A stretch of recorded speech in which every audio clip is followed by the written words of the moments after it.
And we are back on this episode of Fire Emblem where it's a complete myth of what I'm trying to do.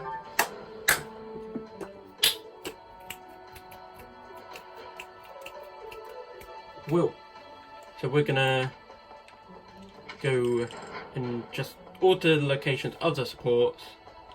Here's an item, our feathers, that's brilliant. Mercedes! Yes! Brilliant time. Good evening, Professor. Returning from work, I take it?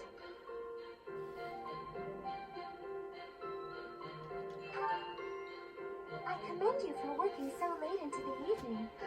All of my days at the Academy are enriching thanks to you. Try not to overtax yourself, alright? I'm concerned for your health. We wouldn't want you to wear yourself out. The goddess won't smite you if you rely on others for help, you know. Listen here, Professor. You might not like what I'm about to say. To be perfectly honest, I had my doubts when I first met you.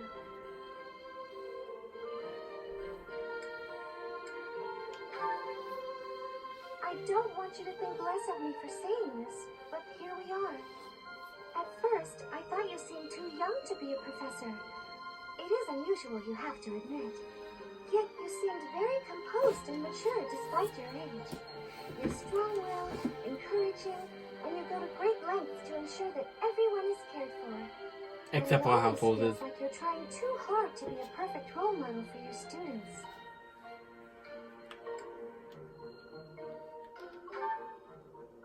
If that's how you feel, then I can't disagree. But I think it's necessary to give yourself a break every now and again. The mind has a tendency to make mistakes when you've exhausted yourself. In my case, I still seem to make mistakes even when I'm wide awake. Oh, you know, I'm always mixing up the dates for drills or misplacing things. Just the other day, I forgot to put on my uniform and headed out to practice wearing only my... well, you can imagine how embarrassed I was. My mind can be so scattered sometimes. Anyway, where was I? Ah, that's right. What I'm trying to say is that you shouldn't push yourself too hard.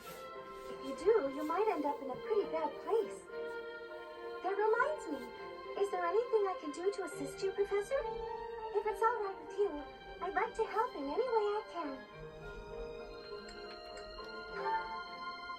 Whatever you need, just say that I look forward to helping you out. 10 out of 10.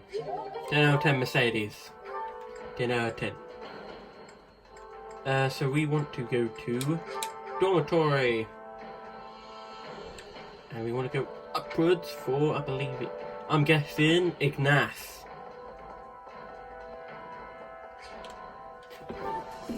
Yes!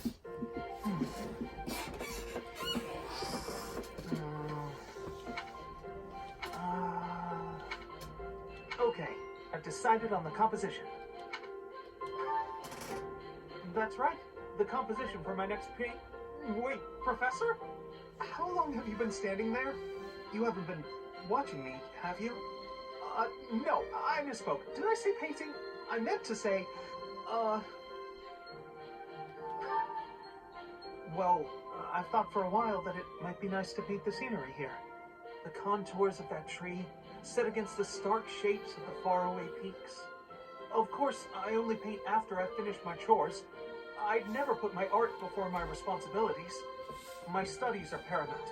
I shall always uphold my duties as a student of the Officers Academy, whereas art is a hobby of mine, you might say. Everyone has hobbies, right? I'm sure you have one. Oh, well, perhaps it's different for you, Professor. But it's perfectly normal for people to have hobbies. Reading, for instance, or fishing, or taking midday naps. For me, it's making art. Hobbies are healthy. You might consider taking up a hobby, Professor. Anything to clear your mind. Think about it. It's much easier to focus if you're feeling refreshed. There isn't a rule against hobbies, is there? If you tell me to stop, I'll stop. I shall never again put brush to canvas. Really? It's okay for me to paint? Well, I mean, if you're sure, but really, it's nothing more than a little diversion, a frivolous pastime. I think I ought to go back to my quarters now, if it's all the same to you.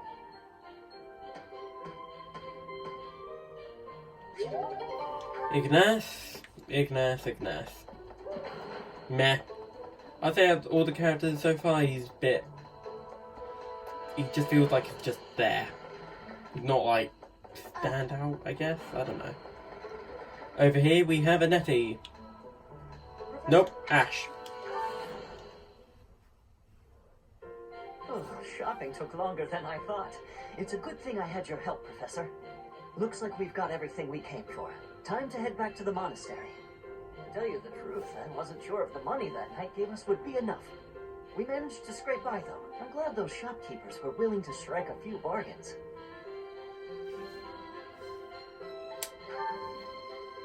It's one of the few things I'm really good at. I've got a lot of experience living in the city. Money was tight for me, too. At least until Lenato adopted me into his family.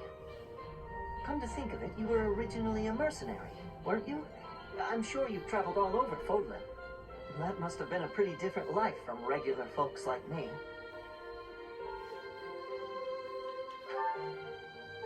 Huh, you think so? But a mercenary's whole job is fighting, isn't it? Must be a pretty tough way to live. Wow, I guess you must get used to it. That's really incredible, though. Oh!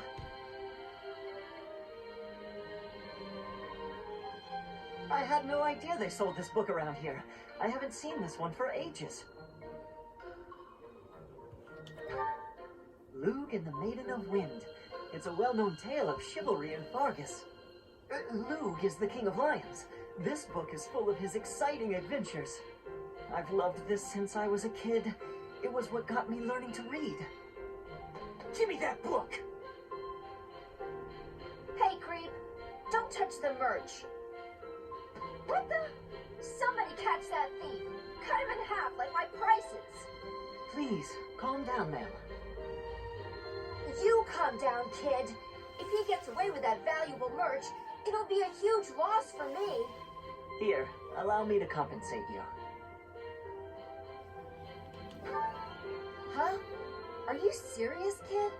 I mean, no objections over here. That sounds crazy. Don't you worry. That thief will be paying me back just as soon as I catch him. Head on back to the monastery, Professor. I'll take care of everything here.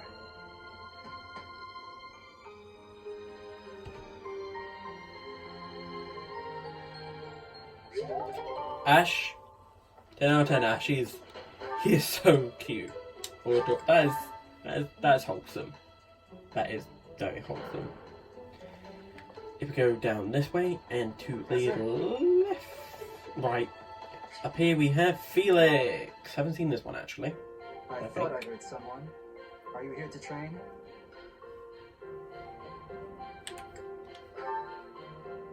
Care to train with me? Waving the sword around alone is boring. And I'm tired of crossing swords with worthless opponents. But you seem like a worthy adversary.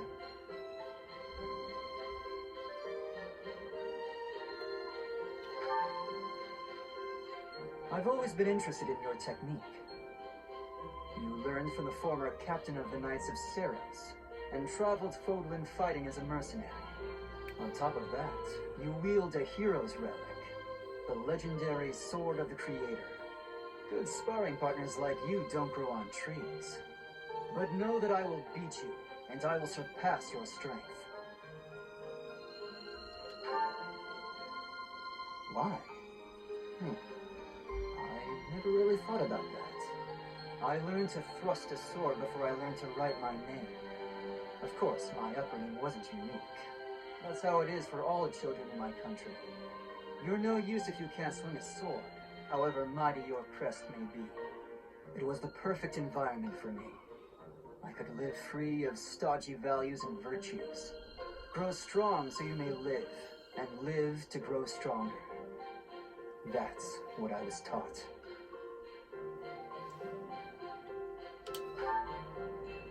Why should I? Nothing's as important as the pursuit of strength. But that's enough idle chatter. Take out your sword. My mind is emptied of all but the thrill of the challenge.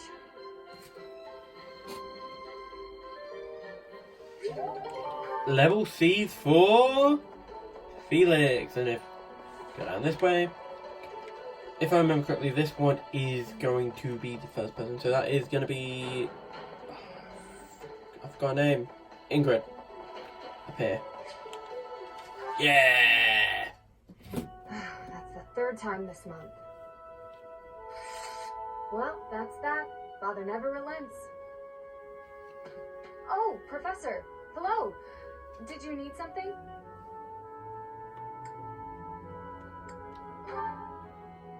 Well, that is... I was just tossing out something I have no need of. It's important to keep our spaces clean after all. You do well to remember that too, Professor. A clean space makes for a clean mind, or some such.